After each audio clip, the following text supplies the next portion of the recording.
Հարց համար 32-ը Հայաստանի Հանրապետության կառավարության 2017 թվականի մայիսի 4-ի համար 526Ն որոշման մեջ փոփոխություններ եւ լրացումներ կատարելու մասին հարցազեկուցող ֆինանսների նախարարի առաջին տեղակալ Կարեն Բրուտյան։ Խնդրեմ, պարոն Բրուտյան։ Շնորհակալություն, մեծարգո վարչապետ, հարգելի գործընկերներ,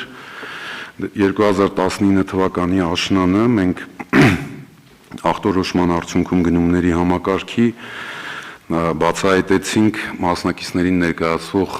որակավորման պահանջների սահմանման եւ դրանց գնահատման հետ կապված նշանակալի ռիսկեր, որոնք հանգում էին նրան, որ սահմանվող չափանիշները ոչ միշտ են համարժեք գնման առարկայի մատակարարման համար իրականում պահանջվող որակավորմանը եւ գնահատման գործընթացն էլ հիմնականում կրում էր ձևական բնույթ, քանի որ բացառապես փաստաթղթային եւ հավաստումների ստուգման արդյունքում պետական մարմինը գալիս էր եզրահանգման, հետո գործնականում արդեն պայմանագրի կնքման ժամանակ իհայտ էին գալիս խնդիրներ, որոնք որ ապացուցում էին, որ այդ որակավորման պահանջները եւ դրանց գնահատման կարգը համարժեք չեն եւ պատասխանատվությունը ի վերջո չէր առարկայանում եւ դա հանգեցնում էր պայմանագրերի լուծման, վեճերի եւ նման բացասական հետևանքների։ Դրա արդյունքում կառավարությունը 2019 թվականին ընդունեց արմատական փոփոխությունների փաթեթ, որով որ որակավորման պահանջների սահմանման եւ դրանց գնահատման գործընթացը ըստ էության պետական մարմինների համակարգից տեղափոխվեց ֆինանսական համակարգ, մասնավորապես պահանջվեց, որպեսզի որակավորումը երաշխավորելու համար բանկերի կողմից ներկայացվեն բանկերի կողմից տրամադրված բանկային երաշխիքներ։ Այսինքն գնահատման եւ որակավորման պահանջների սահմանված գործառույթը պետական կառավարման մարմիններից տեղափոխվեց բանկային համակարգ, ռիսկը դրա թերի գնահատման թողնելով բանկային համակարգի վրա։ Արմատական էր նաև այն, որ 100% սահմանվեց պայմանագրի գնի չափով ներկայացվելիք երաշխիքի չափը, ինչը դեռ սկզբնական փուլում մենք ինքներս էլ հասկանում էինք, որ կարող է որոշակի դժգոհությունների առիթ դառնալ։ Դեռ 2019-ին մենք պայմանավորվեցինք, որ այնուամենայնիվ կգնանք պահանջների խստացման պայմաններով եւ ելնելով փաստացի համակարգի կիրառման արդյունքներից, եթե կարիքը լինի, կվերանայենք։ Այս ընթացքում տարբեր բարձրաձայնումներ են եղել հարցի, տարբեր ֆորմատներով քննարկումներ են եղել, ինչպես գործարար համայնքի, այնպես էլ մեր պետական գործընկեր մարմինների հետ, անգամ ազգային ժողովում լսումներ են կազմակերպվել այս հարցի վերաբերյալ եւ եղել են տարբեր առաջարկներ, ընդհանուր ամբողջությամբ կամ մասնակի վերադառնալ հին համակարգին, բայց հիմնական դոմինանտող մոտեցումը նա է եղել, որ ընտրված մոտեցումը ուղղությունը արդարացնում է իրեն, սակայն 100% բանկային երաշխիք ներկայացնելու չափը ոչ համարժեքորեն բարձր է։ Եվ որպես արդյունք այդ քննարկումների եւ համակարգի փաստացի կիրառության նախապատրաստվել է սույն փաթեթը, որը ներկայացնում է այսօր ձեր քննարկմանը։ Առաջարկվող հիմնական փոփոխությունները հանգում են հետեւյալին։ Նախ մենք ժամանակին սահմանել էինք, այսպես ասած, փոքր բիզնեսի համար գնումների գործընթացում մասնակցության նպաստավոր պայմանների շեմ, դա մինչև 10 միլիոն դրամանոց գործարքներ էր, երբ որ էլի ապահովման համակարգը գործում էր էլի 100%-ի չափով, բայց ոչ թե բանկային երաշխիքի ձևով, այլ տուժանքի պայմանագրի ձևով։ Սա խոշոր իմաստով միակողմանի հաստատված փաստաթուղթ էր, որով տնտեսվարողը պարտավորություն էր ստանձնում հետագայում վեճերի դեպքում պատասխանատվություն կրելու։ Մենք հիմա այդ շեմը բարձրացնում ենք, դարձնելով 10 միլիոնից 25 միլիոն, որը որպես եթե վիճակագրական տվյալներով ասենք,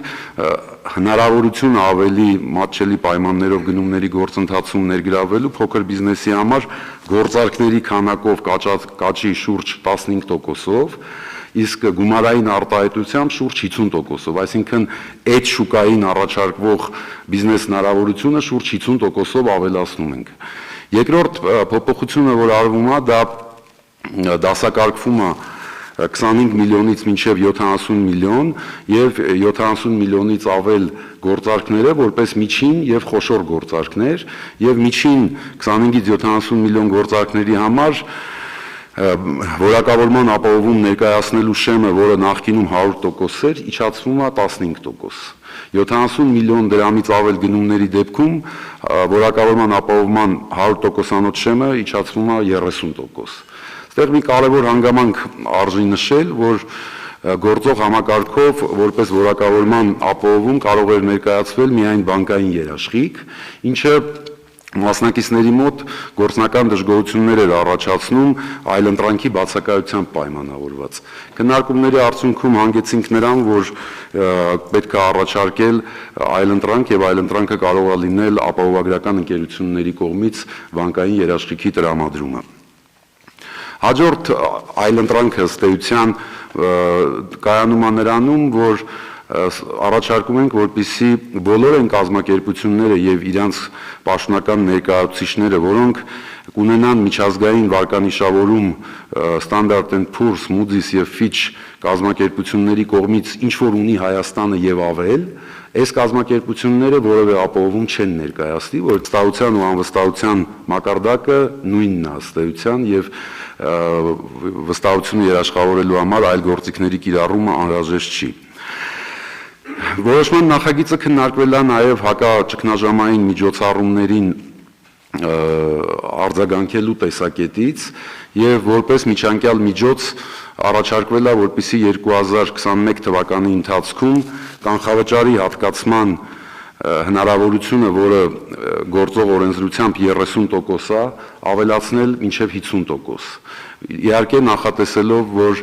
2021 թվականի հունվարից դա կիջնի կդառնա 22 թվականի հունվարից ներողություն կիջնի կդառնա 30%։ Պարոն վարչապետ, սրանք ըստ էության այն հիմնական փոփոխություններն են, որոնք որ բազմաֆորմատ եւ երկարաժամկետ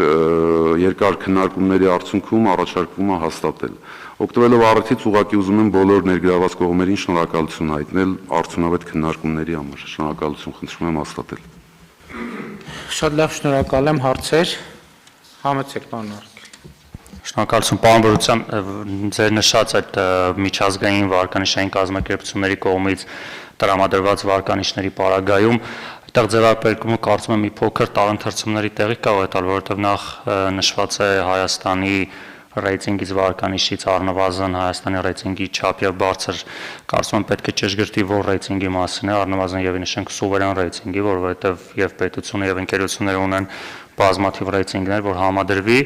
օրինակ մենք պետությունը Standard & Poor's-ի ռեյտինգ չունի, սակայն այս կարգավորմամբ, եթե օրինակ որևէ կազմակերպություն Standard & Poor's-ի ռեյտինգ ունենա, Հայաստանը չունի, այդ համեմատությունը հնարավոր չի իրականացնել, ու միևնույն ժամանակ հաշվի առնելով, որ իրականում Հայաստանում գրեթե բացակայում են նման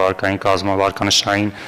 վարկանիշ ունեցող կազմակերպությունները բացի ֆինանսական ոլորտից, այսինքն փաստացի նման ընկերություններ չեն լինի, այսինքն այդ մեխանիզմը կարող ենք ավելի պարզեցնել, դնել ընդհանրապես միջազգային ռեյտինգ ունեցող կազմակերպությունները D-ից բարձր, որ նաև այդ տարընթերցումներից խուսափենք։ Շնորհակալություն։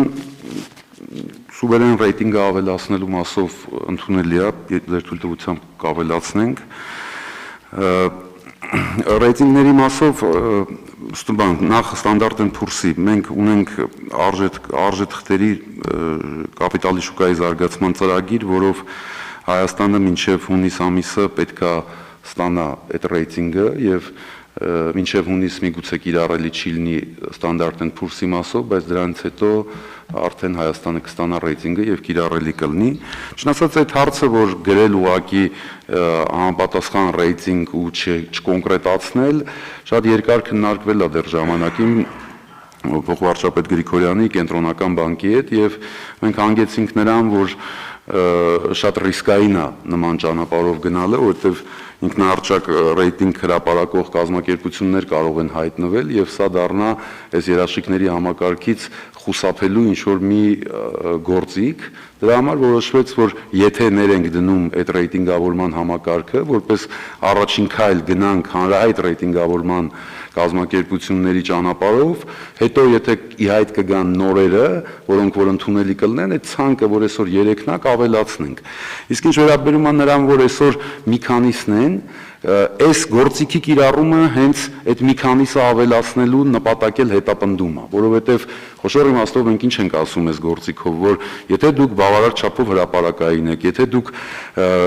ձեզանից ռիսկեր չեք գեներացնում, ապա դուք կարող եք վարկանիշավորվել եւ այդ վարկանիշավորումը կբերի այնպիսի առավելության, որ դուք գնումներին մասնակցելու հետ կապված լրացուցիչ ծախսեր եւ գործընթացներ չեք անի։ Այսինքն մենք սրանով խթանում ենք, որպեսզի այդ կազմակերպությունների քանակը ավելանա։ Շնորհակալություն։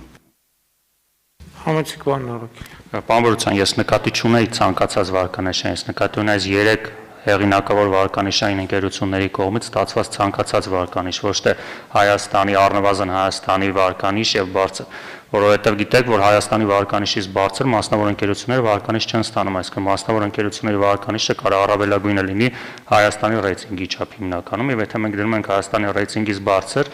պրակտիկայում չի կարող հայկական ընկերությունը պետության վարկանիշից բարձր վարկանիշ ստանա, հետեւաբար իմ առաջարկը կանում է նրանում, որ միջազգային վարկանիշային կազմակերպությունների 3 հեղինակավոր վարկանիշային կազմակերպությունների կողմից ստացված ցանկացած վարկանիշ դեֆոլտից բարձր։ Ինչից բարձր կներ։ Դեֆոլտից բարձր։ Համեցիկ։ Կարող ենք իհարկե քննարկել, նախ գրված է, որ Հայաստանի վարկանիշ եւ ավել, իսկ դրանից ցածր դա իր մեջ արդեն ռիսկ է պարունակում։ Իսկ եթե ռիսկ է պարունակում, այդ ռիսկը պետք է ապահովագրվի տվյալ դեպքում երաշխիքի ձևով։ Մենք այդ է եղել տրամաբանությունը, ցածր ռիսկով սուբյեկտին, այսպես ասենք, արտոնյալ պայմաններ տալը մեր կարծիքով այդքան խրախուսելի չի, բայց ուզում եք հետագա քննարկումներում անդրադառնանք այս համակարգի գործնական կիրառության արդյունքներով, եթե խելամիտ կհամարվի, ապա առաջ կգնանք։ Շնորհակալություն։ Ինձ թվում է այստեղ նաև եթե ստանդարտ են փորձի դեպքում գուցե մինչև Հայաստանի ռեյտինգ ստանալը այս ուղղակի չգրենք, որպես տարընթերցումների տեղիք չտա։ Վարչապետ, այս process-ները արդեն, այսինքն մենք կոմիտեի նիստին նաև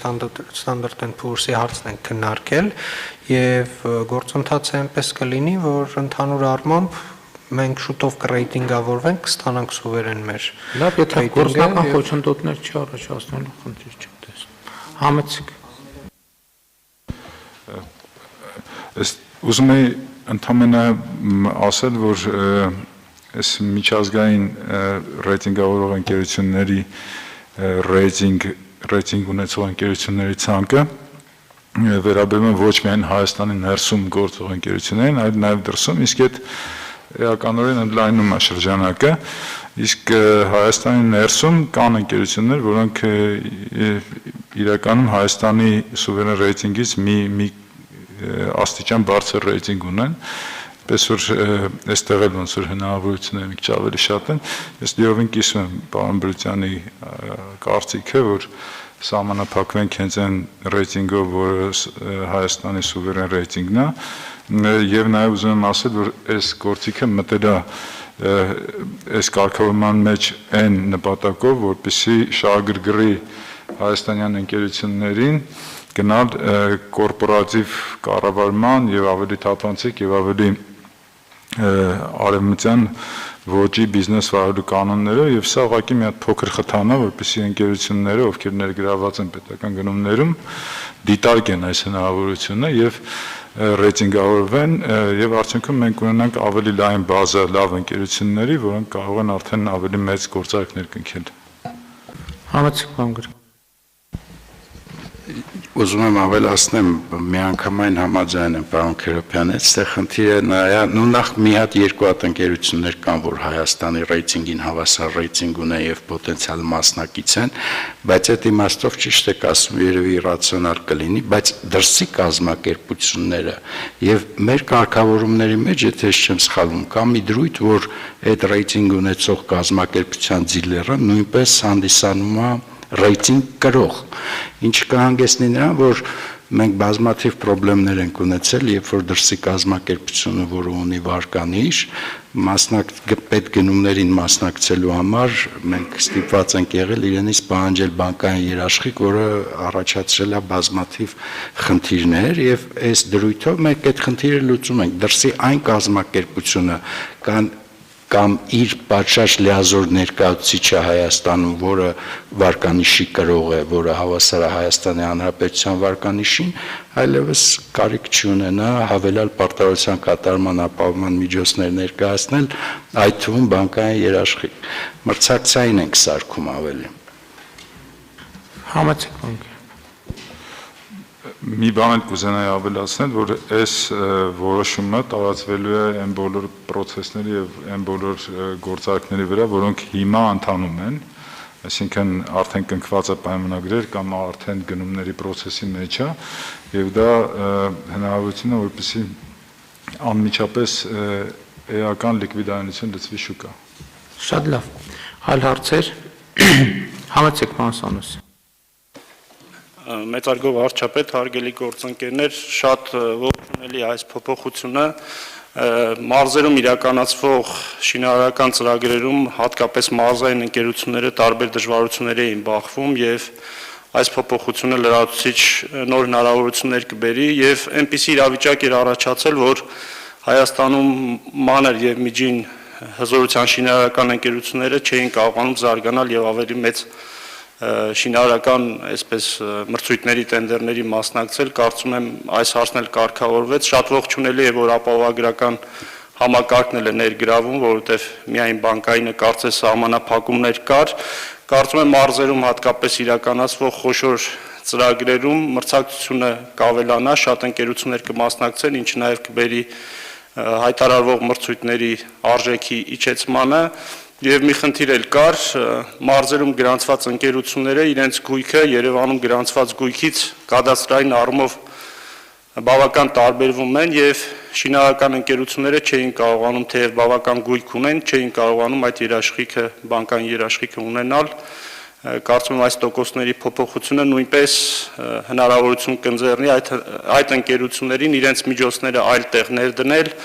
հատկապես նոր տեխնիկաներ ձեռք բերել եւ դրանով հզորությունները մեծացնել։ Շնորհակալություն։ Շատ լավ, շնորհակալ եմ։ Հարգելի գործընկերներ, ուրեմն արձանագրենք ինչ կարգի փոփոխություններ են տեղի ունենում եւս մեկ անգամ։ Նախկինում, այսինքն մինչեւ այս պահը գործող որոշմամբ բանկային երաշխիք չէր պահանջվում մինչեւ 10 միլիոն դրամանոց պետական գնումների պարագայում, այս շեմը հիմա բարձրանում դառնում է 25 միլիոն, ընդ որում նախկինում տուժանքի տոկոսը 100% էր, հիմա տուժանքի չափը նվազեցվում է 15%, 25 միլիոն դրամից 70 միլիոն դրամ գնումների դեպքում բանկային երաշխիքի չափը 100%-ից նվազեցվում է մինչև 15%, 70 միլիոն դրամից ավել գնումների դեպքում բանկային երաշխիքի չափը 100%-ից նվազեցվում է 30%, 25 միլիոն դրամից ավել գնումների դեպքում բանկային երաշխիքից բացի կարող է ներկայացվել ապահովագրական ընկերության կողմից թողարկված երաշխիք 2021 թվականի համար կանխավճարի չափը, այսինքն սա այն կանխավճարն է, որ պետությունը վճարում է շահած ընկերությանը։ Մինչ այս պահը 20% էր, առավելագույն կանխավճարի չափը հիմա մեծացվում է, դարձնում է 50%, 2022 թվականից կդառնա 30% եւ ի վերջո մասնակցի որակավորման ապահովման նպատակով երաշխիք չի պահանջվի այն ընկերություններից, որոնք ունեն Fitch, Moody's կամ Standard & Poor's միջազգային վարկանիշային կազմակերպությունների կողմից շնորհված Հայաստանի Հանրապետությանը հավասար եւ ավել երաշխիք։ Հույս ունենք եւ համոզված ենք, որ այս որոշումը տնտեսական էական աշխուժություն կբերի եւ ըստ այդմ առաջարկում եմ քվեարկել, ովքեր են դեմ որոշման ընդունմանը, դեմ չկա, որոշումն ընդունված